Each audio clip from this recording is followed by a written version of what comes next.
And I'm live. Hello, welcome, world. No Quarter Podcast, this is Andrew. I am doing another one of these for you and yours and everyone that you know and who can hear this. So if you got headphones on, it's just for you. If you're blasting this out your speakers, it's for everyone. Hello, world. Hello, you. You're beautiful today. What is happening? I've been having a long day. Just full of more contemplation and frickin' spiritual growth, full of more and more of these questions of why, what, where, who, all of them rolled up into one and accumulating into my own personal, I want to call it platform of what I consider real, of who I consider myself, of what my platform is, who, what, where, when, why, who, blah blah, hashtag what. That's my platform, and I've been working on it. Just killed a spider. Been working on it, and what I've come to realize is that it's ever changing. I guess I kind of realized that years ago, but the only thing constant is a change. So my platform that I keep coming back to, my spiritual platform, my religious platform, and this is my own in Catholicism. It's called the Bible, and other religions have their own religious platform from which everybody manifests their own spiritual growth. My platform isn't quite as universal as those large religious platforms that they build everything on. So I've slowly been building my own platform on my own. I didn't just hop on anybody else's platform. Like, I didn't join Judaism. I'm not Jewish. I didn't jump on the Jewish platform and become Jewish and then start my spiritual growth from that Jewish platform. Oh my God, is that another spider? That's another spider. Oh, we gotta kill this, folks. That's a big fucking spider. Die, spider, die! Oh fuck, where'd he go? Oh my God, I'm scared because that's a big spider. Folks, hold on. It just rolled up.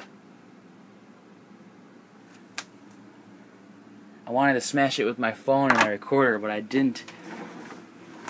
That was a big spider. I think it got away. Fuck. Dang, that was a big one. Big one, too. Alright, well, folks, if you're ever in my basement, there's a big spider on the loose. Ugh, heebie-jeebies. We're going to do another one of these podcasts with the sense of spider in the atmosphere. And that's the... I'm trying to collect myself. I'm going to sit back down here. That just rolled up out of nowhere. I had to flip out on the light. Oh, man. Alright, flipping it back off. Going back in deep to where I was. Where was I? Gosh, that was a big spider. Where did it... And there's no crushed spider here, folks, so... It's not dead, and it's free range in it. Oh, heebie-jeebies. I hope I don't give you guys the skin crawlies, too. Don't worry, the spider is just a digital spider in your case. And it was only here in my,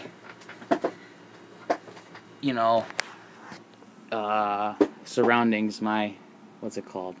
Not instant environment, my local environment. So don't worry about it. There are no digital spiders coming through this podcast to come get you. It's just on my end. I killed the one small one, but this other one got away. I think it's under my desk now, and there's no way I'm going to move my desk, for there are fish tanks above them. Not fish bowls, large fish tanks, and there's no way I'm going to lift hundreds and hundreds of pounds of water to get a spider. I do kill spiders and throw them in the fish tank and let them eat the spiders. This one didn't get that chance. Sorry, fish. You could have had a spider. But I was too busy. I don't know, it was quick. It was pretty quick. Alright. Whew. Heart races. My heart beats up. Blood pressure's up. Jumping back in, folks, to what I was talking about. Ugh. Now I got my eyes freaking scanning my floor, looking for it. Alright. Well, what I was talking about was platforms. Board the platforms. Board the platforms. That's if you played Super Smash Brothers, you'll know what I'm talking about. Nintendo 64. Love that video game where all you had to do was like a little Mario character and you just jump up on platforms and it goes tink, tink, tink, and that's how you win. You just got 3 platforms right there, man. And when you lose that game, it goes failure. It's like one of the best like game over screens. It just goes failure. Or and when you win, it goes complete. So play Nintendo 64, watch out for spiders. And build a platform. Okay, so my platform that I've been building has no basis. It's not shared with anybody. At least not in my immediate local surroundings. My religious, spiritual platform of what I like to call my higher power. In Alcoholics Anonymous, they call it their higher power. People call it God. So my platform, my God, is constantly changing. It's ever changing. My first tattoo I got when I was 18 years old said ever changing. And I knew that was a truth in life at 18 years old. And I knew that was one of the truths in life that was I don't want to say meant to go on my skin, but it was... I hate bad tattoos, so I knew it was going to be a good tattoo, because every time I look at it, I know where I was, and I know that it's still true to this day. It's not like getting a band tattoo on yourself and that band breaks up. Like a Van Halen tattoo, and all of a sudden, Van Halen's out. Sammy Hagar's in. Or was it David Lee Roth? Ugh. Stumbles. Okay, so I knew ever-changing was a truth back in 18, and I knew that it was a philosophical truth because I had studied both in Alcoholics Anonymous and in Buddhism. I was part of classes in both, you could say. I went to Alcoholics Anonymous for months. I went to a Buddhist temple, Blue Lotus Buddhist temple, and for a religious project, and studied that religion. So my platform is kind of based on my own experiences, and yours should be too, unless you jumped on the Judaism or Christian or Islamic platform and just started growing from there. So before I even got this 18-year-old ever-changing tattoo, I had decided that Catholicism wasn't for me. I was raised Catholic. I was baptized. I had First Communion, and I was actually confirmed. Those are all the steps in Catholicism to become a Catholic. Like, the Pope won't recognize you until you're a Catholic, unless you do those things. But most people just go and get First Communion anyway without the, like, rites of passage. Not the shit that I had to do. I had to go to Sunday school until I was a sophomore in high school. So, like, when I was 18, I was past a senior. I wasn't 18. I was out of high school. So I knew, even after being confirmed, that it wasn't for me. And I started looking for what was for me. I didn't realize that I would find something that matches, or I would find stuff that I was interested in, or find something that made sense to me I thought everything was kind of like Catholicism, where you just have a ton of people that follow it, and in my opinion, none of those people knew what they were talking about. They just used God as that excuse for why did this happen? Oh, it's God's will. And I'm not saying those people are wrong. I'm just saying it wasn't for me. I saw them as having faith blindly. They did not have open eyes and have faith at the same time. They just believed that their religion was true and the Word of God was true and the Bible is true, and they just had faith in that. And I lacked that faith. I did not have that faith, and I knew I wasn't going to ever gain that faith into that platform again. I knew after being raised on that platform and going up that platform all the way to the top and doing all the necessary steps and then looking at the top and then seeing everybody who was on the top with me, and I just realized that this platform, this Catholic platform, wasn't really a match. I didn't feel comfortable standing there. I was like, I understand everybody's standing here and everybody loves standing here, and this is a beautiful religious, spiritual platform, religion, and it just wasn't for me. I was young, dumb, full of calm. I was also new. I didn't know anything. I didn't experience anything. And the only experiences I had were that up until that point. And I knew I wanted to gain some new experiences and find out what it was.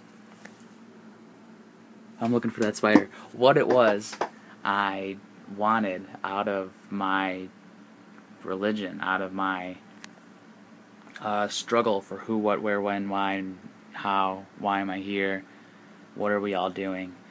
In my struggle, for that I found other platforms, and I did that through schooling. I took a world religions class, and that introduced me to Buddhism and Hinduism and Islamism. And those were just as equally beautiful and equally complex, and some of them even had a bigger platform than Catholicism. I was like, what? I thought Catholics were... At one time I thought it was the only platform, and then I realized that there were other platforms. And then, after coming off the Catholic platform and looking at all of the platforms just lined up, Hindu, Jew, Christian, Muslim, pagan, all of them lined up, I was like, holy fuck, there are more Hindus than all of them. That's like, Hinduism is like the biggest religion, just because it has the most people. That's how I viewed biggest, was most people. You could say Catholics have the most like widespread around the world. More countries have a majority of them Catholic. But there are more people on this other religion. So like the Catholic platform was like, had a bigger surface area, but the Hindu platform was more dense. And I was like, oh, that's different. That's something new. So I started learning about these different platforms. I started walking on them. I started taking a look at them. Like Islam is everything. Every time I find out something new about Islam, I'm just like blown away. Like, that's such a cool rule to live your life by. Like, I had to take a history class, and they studied the history of Islam, and I had to verbally, at the very, very end, I had to like do the 5 things that you have to do. I'm going to try to remember them. The 5 things you have to do if you were born in Islam. Like I told you, the 3 things I had to do when I was Catholic: get baptized, yada yada yada. In Islam, you have to pray 5 times a day, and you face Mecca, the holy site in Islam. And you have to, another one is you have to make a pilgrimage once in your life to Mecca. in like Iran or Afghanistan, or I don't know where Mecca is. It's probably in like in Saudi Arabia or something. One of those Muslim countries. And other one, you have to make a journey. You have to pray every day. Those are the two that really stuck out. And just like, you have to go there. Like, even if you're born in America or Alaska and you're Islamic, and you're Muslim, you have to make a pilgrimage to their holy site. And I thought that was really cool. There was nothing like that in Catholicism. They weren't telling me I had to go to Jerusalem and see the Dome of the Rock and see where shit like that. And I had to go see where allegedly Noah's Ark landed. But in Islam, you have to. It's part of your religion. Islam also, you can't show images of people. They don't like symbols in Islam. There is no Islamic symbol. And what I found out is the way they decorate their homes and their spiritual places is through design. They just like make these cool patterns of design, of tile and colors and geometric shapes, and it's just one big gorgeous like a kaleidoscope type pattern of colors, angles, geometric shapes. It's gorgeous. Look at a Muslim temple. If you go in there, it's not like a Catholic temple where there's stained glass and there's a thing of Christ and a nailed up on the crucifix. Muslims don't, and like in Judaism, they have the Star of David is part of it. I've never been into a synagogue. I've never been to a Jewish temple, but like Islamic temples, I've seen photos. I don't think I've ever seen photos of a Jewish temple, other than like they're very. I guess I would relate them to Catholic temples. They're similar. They just have a Star of David instead of a cross. But Muslims don't like symbols. So I was learning all about these different platforms and how it shapes the world around me, and I realized, holy cow, everything's changing. And then I realized that like in Catholicism, when you're not even Catholicism, when you're Christian, I keep saying Catholic, it's not even Catholic, it's Christian. Christian is the main fucking religion, but even the Christians have Lutherans, Protestants, Catholics, Mormon's not Christian, is it?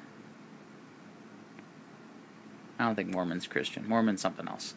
But Catholics have that. Baptist, they're all Christian. They're all Christian. They all believe in Jesus, but they're different. You know, like there's a Baptist church, there's a Lutheran church, there's a Methodist church, and they're all in my town. I have all those in my town, and they're all like within a mile of each other, but they're different churches. But they're all Christian. I don't have a Buddhist temple. I don't have a Hindu. I don't have a synagogue temple. I don't have nothing. I just have, my town has a shit ton of Christian churches. I went to a Catholic one. Across the street there was a Lutheran one. Across the kitty corner there was a Methodist one. And across the street from that was my high school. So all these kids in my high school were Christian, for the most part. There were Jewish people, and there were different religions, but they weren't the majority. The majority was Christian. Oh, you're Christian? Okay, you go to this church? Okay, cool. Okay, you go to this church? Okay, cool. But we don't go to the same church? But you believe in Jesus, right? Yeah, fuck yeah, don't say Jesus Christ. That's not good. So, like, we all had that same Christian upbringing. Christmas was the great Christian get-together. Everybody celebrated fucking Christmas. Because that was the platform I was on. I was on this crazy wide platform where everybody around me was Christians. We're celebrating Christmas. And I never realized that. And I slowly, and I'm still ever-changingly realizing that life has way more platforms. And for as many people there are platforms. And what helped me realize that was when I was in Alcoholics Anonymous. They had this, one of the main things they tell you when you're an addict and you say, "Hi, my name's Andrew, I'm an alcoholic." You have to say that. And as an alcoholic, in order to recover as an alcoholic, you have to have a belief in a higher power. That's it. That's the vagueness of Alcoholics Anonymous, is that you just have to believe in a higher power. And some people would say, "Oh, I'll just use the platform of Christian. That's my higher power. God, Christian God platform. That's my higher power." And it was explained to me that other addicts, recovering addicts, had found their higher power in different things. I just remember there's one example where they told me that this guy found his higher power in a spoon. He said, "This spoon is my higher power, because I know this spoon, with it will feed me, and that is how I sustain myself, and so that's my higher power." And I was like, "What? A spoon? Spoon can't be a higher power. There's no Bible about spoons. There's nothing. What about a spork? Is that your higher?" Like, I just remember thinking it was silly, but that really opened my mind to realizing that this higher power could be anything. My platform could be anything I wanted. You just have to have faith in it, essentially. So I've been building this platform of my own, and I've thrown down some gnarly tiles that I really, really like from all of these different platforms that I've walked on. And I walked on a ton of them, and I've been pulling up beams and supports from some of them to build my own. And that's kind of where I'm at now. I could kind of explain that. I don't know if I want to go save that for another podcast or not, but like, here's an example. I'll talk about the one platform that really took me off, the one I felt the most comfortable in after the Christian platform. I stepped on the Buddhist platform. If you learn the history of Buddhism, I think I've done a podcast on Siddhartha Gautama, but he's the, like, if you want to make a comparison, he's the Jesus of Buddhism. He's the founder. He's the, who founded Mormonism?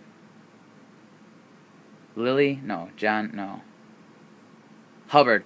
L. Ron Hubbard founded Scientology. Siddhartha Gautama founded Buddhism. And if you read either of their stories, like the L. Ron Hubbard story is far out. And if you read the Siddhartha Gautama story, is far out. And it's like reading the Jesus story, where it's like, this is a guy who came down and he's the son of God. Whoa, what? How was he born? His mom didn't have sex and he was born? Like, there's just cool, weird stories about these founders of these huge platforms. The first people to build these platforms, the founders, have gnarly stories and insights, and then beliefs. The insights help you believe the platform, and through the stories you gain those insights, essentially. So I started reading the stories about Buddhism, started reading the stories about L. Ron Hubbard and Scientology, L. Ron Hubbard and Scientology, and the one that I really stuck with, I was like, whoa, this Siddhartha Gautama, Buddhist motherfucker, the Buddha, he's now known as the Buddha. So his name's Siddhartha, he's called the Buddha. And everybody always depicts him as a fat head, or he's a fat bald head, and a big fat belly, a Buddha belly. But Siddhartha Gautama was a very skinny yogi, Buddhist, teacher in real life. And he was a real life person. Like, people always say, Jesus Christ, you really existed. So did Siddhartha Gautama, you really existed. So did L. Ron Hubbard, they really existed. So these were real. And I'm a history fan, so I like the stories of history. And when those stories turn into huge, monumental world religions, those stories are a little more closely looked at and told more often and retold.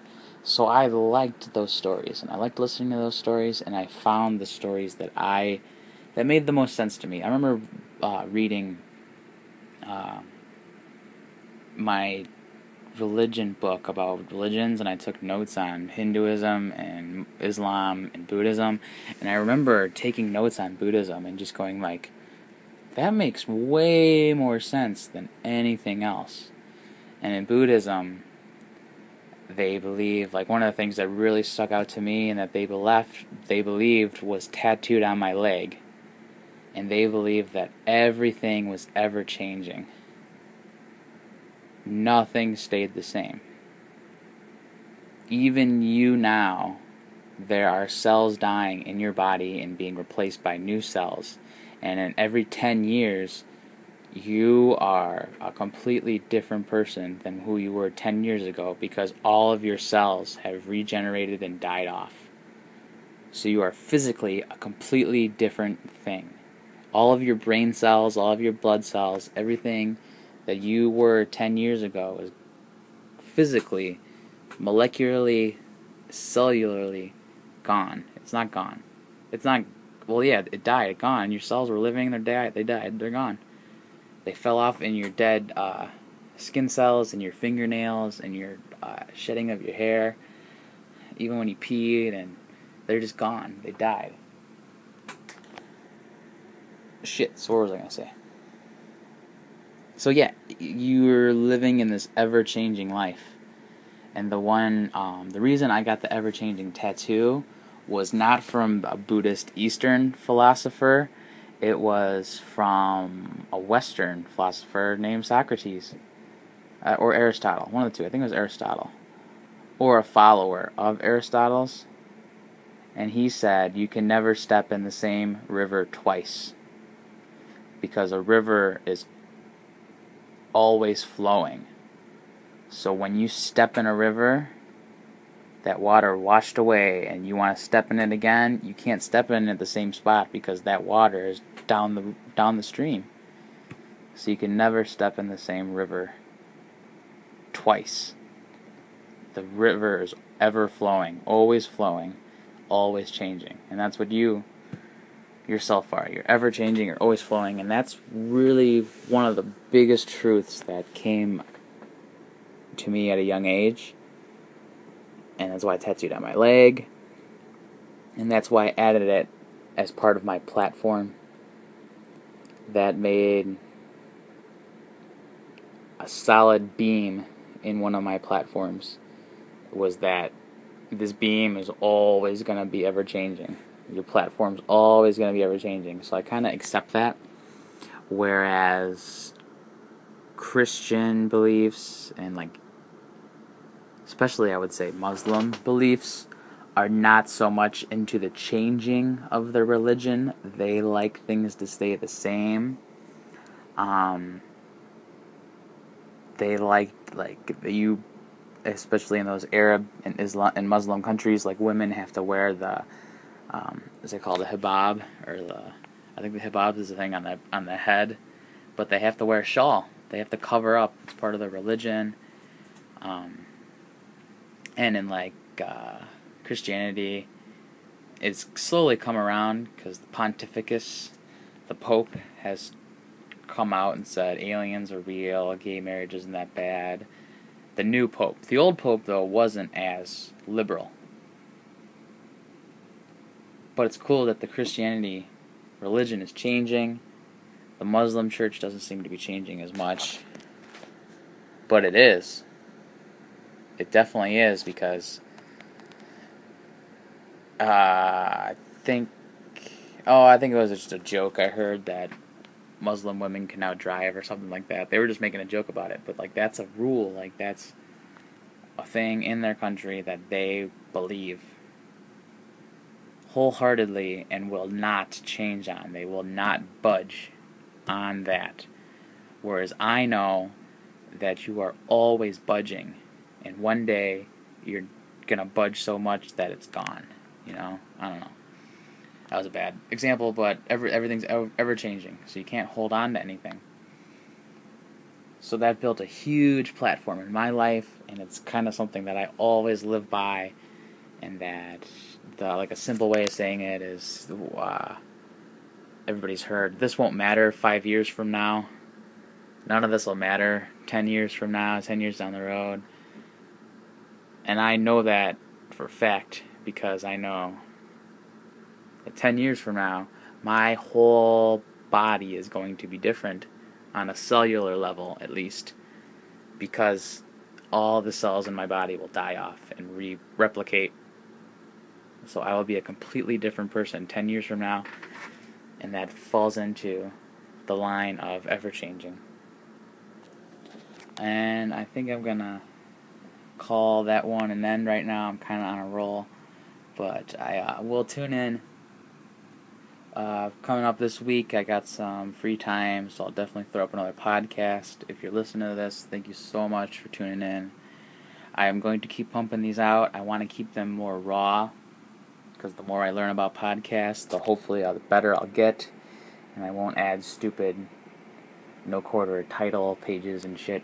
I'll just gonna throw it up there, and that's what it's gonna be, and it'll be there forever as long as humans maintain industrial digital servers for the internet. So, hi internet, hi future, hi definitely not present. This moment's past, so this was my moment. Thanks for spending it with me. No Quarter Podcast. Follow me on Twitter, No25Andrew. Thanks so much. Oh, I just thought about something on Twitter. If you don't know who Damien Eccles is, he got out of prison. He got out of death row 4 years ago today. Google Damien Eccles. He had a great day today. And something else today.